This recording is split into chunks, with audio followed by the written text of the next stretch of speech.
कोरोनानंतर भारतामध्ये मेडिकल क्षेत्राची मागणी जी आहे ती प्रचंड प्रमाणात वाढलेली आहे आणि त्यामध्ये सर्वात बुमिंग जे सेक्टर आहे ते फार्मसी सेक्टर म्हणून ओळखलं जातं आणि यामध्ये सध्या एमआरची जी आवश्यकता आहे ती अत्यंत गरजेची आहे.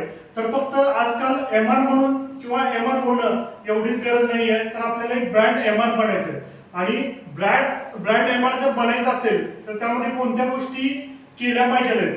तर या संदर्भात मी तुम्हाला काही पॉईंट सांगणार आहे किंवा सॉलिड पॉईंट्स जे आहेत ते मी तुमच्याशी डिस्कस करणार आहे. तर तुम्हाला जर ब्रँड एमआर बनायचं असेल तर सगळ्यात महत्त्वाचा जो पॉईंट येतो तो bridge the gap between the doctors and the company आणि डॉक्टर मधला जो गॅप असतो तो सगळ्यात महत्त्वाचा ब्रँड एमआरनी भरून काढला पाहिजे आणि यामध्ये योग्य देवाणघेवाण ही झाली पाहिजे. आणि बघा सगळ्यात महत्त्वाचा दुसरा जो पॉईंट येतो तो प्रोडक्ट प्रमोशन. कंपनीचं जे प्रोडक्ट आहे त्याचं प्रमोशन होणं फार महत्त्वाचं आहे.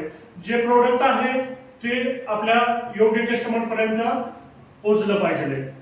अजून एक पॉईंट येतो बिल्डिंग रिलेशनशिप जे आहे मार्केटमध्ये ते बिल्ड झाले पाहिजे.